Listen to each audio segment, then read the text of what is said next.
നമസ്കാരം.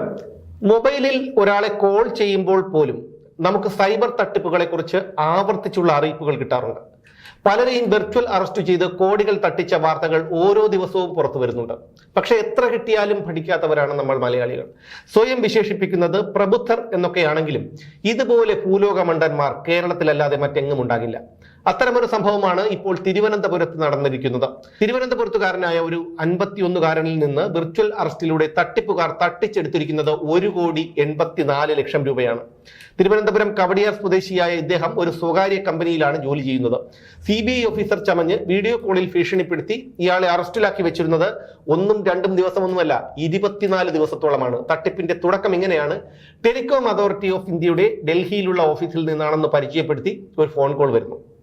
അശോക് ഗുപ്ത 1-ാം പ്രതിയായ കള്ളപ്പണം വെളുപ്പിക്കൽ കേസിൽ താങ്കൾ പ്രതിയാണെന്നും ഫോൺ CBI ഇൻസ്പെക്ടർക്ക് കൈമാറുകയാണെന്നും പറയുന്നു.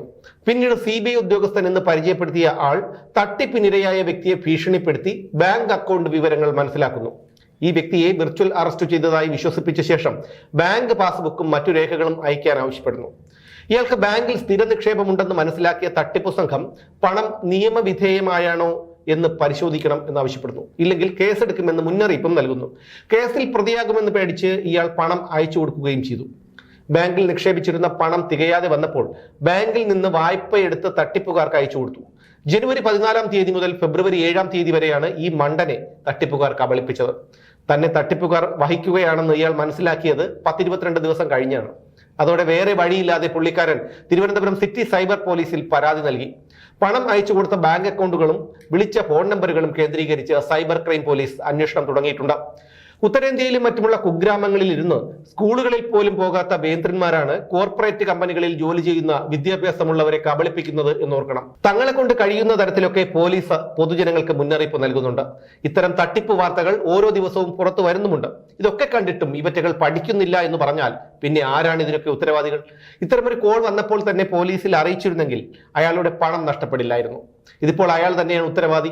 കബളിപ്പിക്കപ്പെടാത്തവർ ദരിദ്ര നാരായണന്മാരാണ്. അവർക്ക് ആരെയും പേടിക്കാനില്ല, ഒന്നും ഒളിക്കാനില്ല. എന്തെങ്കിലും തരത്തിലുള്ള നിയമവിരുദ്ധമായ ഇടപാടുകൾ ഉള്ളത് കൊണ്ടായിരിക്കുമല്ലോ ഇത്തരം തട്ടിപ്പുകാരെ ഭയക്കുന്നത്.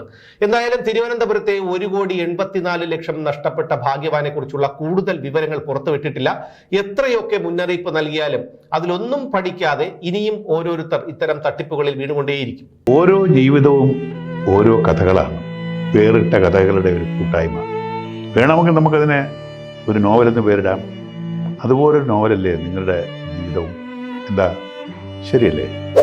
നിങ്ങളുടെ അനുഭവങ്ങൾ, കഥകൾ എന്തുമായിക്കൊള്ളട്ടെ, അത് കേൾക്കാൻ DNA ന്യൂസിലൂടെ ഞാൻ എത്തുന്നു.